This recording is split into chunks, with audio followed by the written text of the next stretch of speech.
आज प्रातःकाल एक बहुत सुंदर प्रसंग पड़ा। जून का महीना था।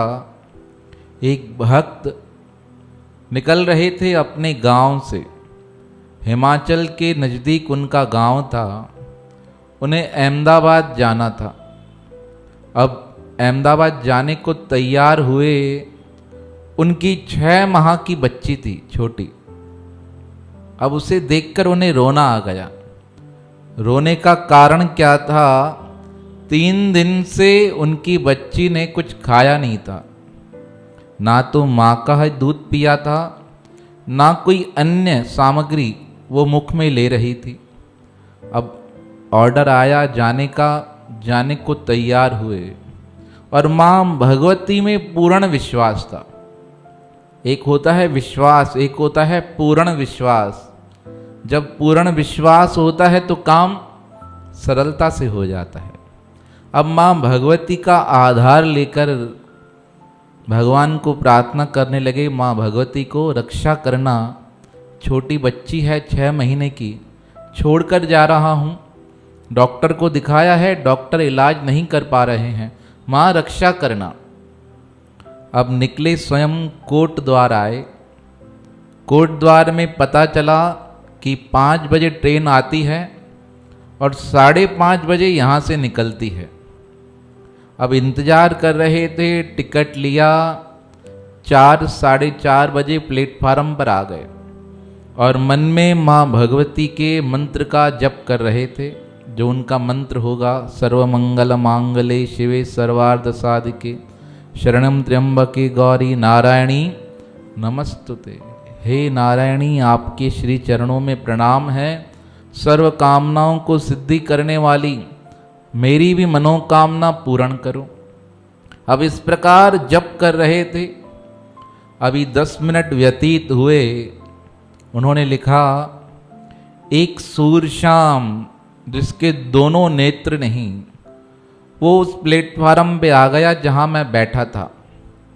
और वहाँ आकर माँ भगवती के भजन गाने लगा। और इतने सार युक्त भजन गाने लगा कि मन को एक बार ऐसा विचार हुआ कि इसे सुनता ही जाऊं। कहा, जब वो और नज़दीक आया, उसने भजन पूरा किया तो मेरे सामने आकर कहता है, भैया पैसे दे दो। तो मन में विचार देखा, इधर उधर देखा तो पैसे थे नहीं। तो मैंने थोड़ा तो टाल मटोल दिया उसे। उसने फिर कहा, भैया पैसे दे दो। कहा, जब उसने ऐसा कहा तो मैंने जेब में हाथ डाला, जेब से 5 रुपए निकाले। तो कहता है, 5 नहीं 50 दे दो, माँ भगवती तुम्हारी चिंता दूर कर देगी। कहा, मैं समझ नहीं पाया उसे किस प्रकार पता कि मैं किसका पूजन करता हूँ, माँ भगवती का। कहा, उस समय मेरे मन में हुआ, यहाँ हिमाचल में तो सब किसकी उपासना करते हैं? भगवती की उपासना करते हैं। जितने भी अधिक से अधिक शक्तिपीठ हैं, कहाँ पर हैं? पहाड़ों पर हैं, हिमाचल की तरफ हैं। कहा, ध्यान नहीं दिया। कहा, वो पुनः कहने लगा, क्यों चिंता करते हो? इतना मत सोचो, सब अच्छा हो जाएगा। कहा, जब उसने इस प्रकार कहा तो 3-4 और भी यात्री मेरे पास बैठे थे। मैंने उनके समीप ही उससे पूछ लिया, तुम भगवती के इतने सुंदर भक्त हो, भजन गाते हो, तो बताओ मेरे मन में क्या उलझन चल रही है? कहा, जब उसने बोलना चालू किया ना, तो मेरी वाणी बिल्कुल शांत हो गई, चुप हो गया, दिमाग में सन्नाटा आ गया। मैंने पूछा, बताओ क्या सोच रहा हूँ, क्या चिंता है? तो वो सूर्यश्याम कहता है, तुम्हारी छोटी बेटी है घर पे, उसने 3 दिन से कुछ भी खाया पिया नहीं है, तुम्हारे मन में उसकी ही चिंता चल रही है। कहा, उसने ऐसा बोला और मैं सीट से नीचे गिर गया। मैं मन में विचार करने लगा, कहाँ दूर मेरा घर पहाड़ों पर, कहाँ ये व्यक्ति मिला है और मुझे क्या बता रहा है? सारी बात बता रहा है। आजकल निकले हैं ना बहुत लोग, मन की बात बता रहे हैं। बहुत अच्छी सुंदर बात है। सनातन धर्म की यही परंपरा है, सनातन धर्म में यही तो शक्ति है। अगर कोई ढंग से मंत्रों का इस्तेमाल करे तो मन को जानने की शक्तियाँ आ जाती हैं। ये कोई नई बात नहीं है, पुरानी बातें हैं। सदगुरु टेऊराम महाराज जी विराजमान थे, लोग आते थे और उनके मन की क्या बात, संपूर्ण बात जान जाते थे और आशीर्वाद देते थे, आपका क्या होगा, भला हो जाएगा। अब उसी प्रकार सूरश्याम ने जान लिया, कहा मैंने उसके चरण पकड़ लिए। कहने लगा अब यहाँ तक बता दिया है तो अब यह भी बता दो कि उपाय क्या है। तो वो सूरश्याम कहने लगा एक ही उपाय है, एक मिर्च ले आओ, एक नींबू ले आओ और नमक की ढेली ले आओ, अभी का अभी उपाय हो जाएगा। अगर मैं निकल गया तो फिर उपाय मिलना कठिन है। देखो यही परीक्षा होती है। उस समय जो परीक्षा में पास हो जाए वो क्या होता है, निहाल हो जाता है, और थोड़ा सा भी चूक गया तो क्या, नुकसान। उस समय क्लिक करके डिसीजन लेने पड़ते हैं कि करना है या नहीं करना है। बहुत लोगों के जीवन में ऐसे असमंजस में डिसीजन आते हैं। हमारे पूज्य सदगुरु स्वामी हरदास राम महाराज जी थे, उनकी अंतिम यात्रा थी स्पेन की। तो वहाँ पर यूएस के प्रेमी खड़े थे। तो स्वामी जी एक दिन पहले धरती खिड़की के पास आए और विंडो के इधर खड़े होकर, उधर तो बड़ी बड़ी बिल्डिंग है ना स्पेन में, तो बिल्डिंग के नज़दीक आकर तारों को देख रहे थे। तो एक माता जी आकर पूछती है महाराज जी क्या देख रहे हो। तो स्वामी जी कहते हैं जाने से एक दिन पहले देखो महापुरुषों की शक्ति किस प्रकार होती है। कहते हैं कल तारा बन जाना है। तो वो समझी नहीं क्या कहना चाह रहे हैं। तो स्वामी जी हंसने लगे, कहा महाराज जी ऐसे कैसे तारे बन जाते हैं। बच्चे भी खड़े थे। तो स्वामी जी ने ऊपर से दिखाया, कहा यहाँ से छलांग लगाओ तारे बन जाओगे। अब स्वामी जी का कहने का भाव तो बिल्कुल सही था, पर उन्होंने उस समय किस प्रकार ले लिया, मस्ती में ले लिया। अब मस्ती में ले लिया, दूसरे तीसरे दिन स्वामी जी का तो शरीर शांत हुआ, ब्रह्म तत्व में लीन हो गए।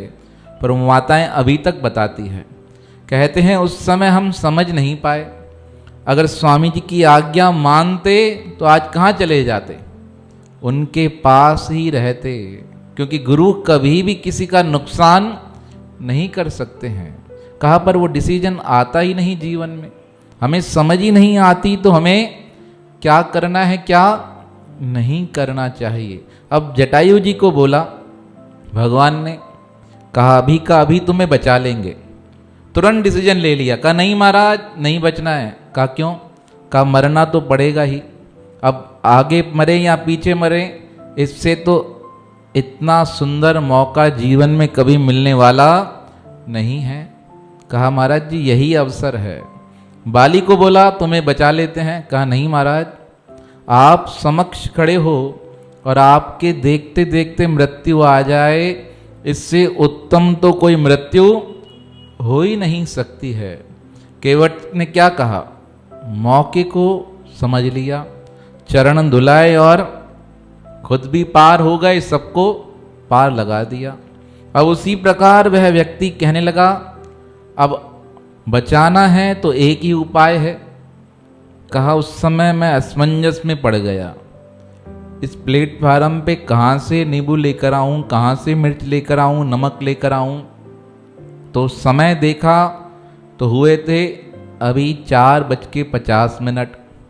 तो किसी ने कहा चले जाओ बाहर से ले आओ, इतने जानकार हैं विद्वान हैं, कोई ना कोई रास्ता निकाल देंगे। कहा मैं इधर उधर देखने लगा, विचार करने लगा, तो एक कलकत्ता के यात्री बैठे थे। उनसे कहा सामान की संभाल करना, मैं आता हूँ। अब वो मुझे देखने लगे, इतने में दूसरे यात्री बैठे थे, उनसे भी कहा, एक दिल्ली के थे, कहा आप ध्यान करना मैं लेकर आता हूँ। उन्होंने कहा आप जाइए चिंता मत कीजिए हम बैठे हैं। देखो मन में तो बहुत उठापटक चलती है ना, सामान रखकर जाएं, ट्रेन आ जाए, सामान मिले या नहीं मिले। कहा मैं स्टेशन के बाहर आया बाहर निकलकर पूछा कहाँ दुकान है, तो वहाँ से मुझे नींबू मिर्च और मिल गया, नमक की ढेली। मैं लेकर वहाँ पहुँचा, मैंने उसके हाथ में दिया। का उसको हाथ में देकर उसने अभिमंत्रित किया। 5:10 हुए होंगे, उसने अभिमंत्रित किया और वह सामान मुझे दे दिया। कहा जब उसने सामान दिया मेरे मन में विश्वास तो था, पर विश्वास क्या होता है, डामाडोल होता रहता है। बार बार हमारा विश्वास कैसे है, आएगा और जाएगा। ये इंसान की खासियत है। हम पढ़ाई भी करते हैं तब भी क्या होता है, सब कुछ पढ़ने के बाद भी मन में विश्वास नहीं होता कि कर पाएंगे या नहीं कर पाएंगे। और ये तो भगवान की बहुत बड़ी शक्ति वाली बात है। कहा उसने दे तो दिया मेरे हाथ में, 5:15 हुए थे और उसने अचानक से पूछ लिया भैया क्या टाइम हुआ है, देख नहीं पाते थे ना। तो मैंने कहा 5:15 बजे हैं। कहा चाहिए तो पूछ लो, तुम्हारी बेटी ने दूध पी लिया है। कहा मैंने सोचा इस प्रकार कैसे हो सकता है, अभी इसने मंत्र पढ़ा और अभी कह रहा है दूध पी लिया होगा। तो आसपास के लोगों ने कहा लगा कर देखो। कहा मैंने फ़ोन लगाया तो मेरा फ़ोन लगे ही नहीं। कहा बहुत ट्राई करूं, घर में फ़ोन लगे नहीं, क्योंकि पहाड़ी एरिया है जहां रहते हैं परिवार वाले। बहुत बार कोशिश करने के बाद भी फ़ोन लगा नहीं। कहा मैं सारी रात चिंतन करता रहा, ट्रेन आ गई, चढ़ गए हम। कहा हम अहमदाबाद आकर पहुँचे, मैं उतरा और वहाँ से फ़ोन लगाया तो माताजी ने फ़ोन उठाया और माताजी रोने लगी। कहा माताजी का रोना सुनकर मेरा दिल बैठ गया। मैंने कहा माताजी ने फ़ोन उठा रहा है और रो रही है, इसका मतलब कोई ना कोई खराब खबर मिलने वाली है, लगता है बच्ची बच नहीं सकी। कहा इस प्रकार मैंने रोते हुए पूछा माँ मैं आ रहा हूँ, बताओ क्या हुआ है।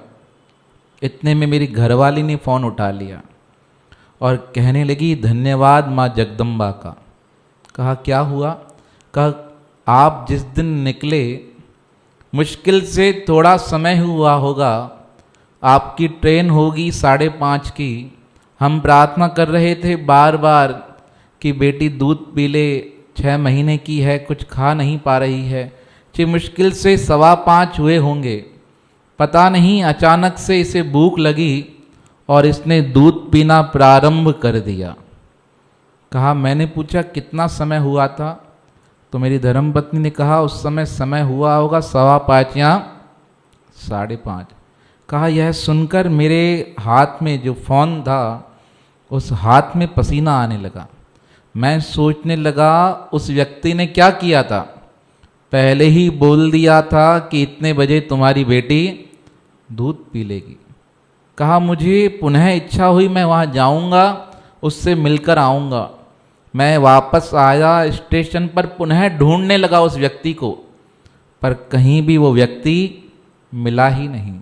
मैंने आसपास के लोगों से पूछा आपने देखा, तो वहाँ के जो संभाल करने वाले थे, प्लेटफार्म पर ध्यान करने वाले थे, वो एक ही बात कह रहे थे आज क्या हमने तो 6-7 महीने से किसी सूरशाम को यहाँ पर देखा ही नहीं है।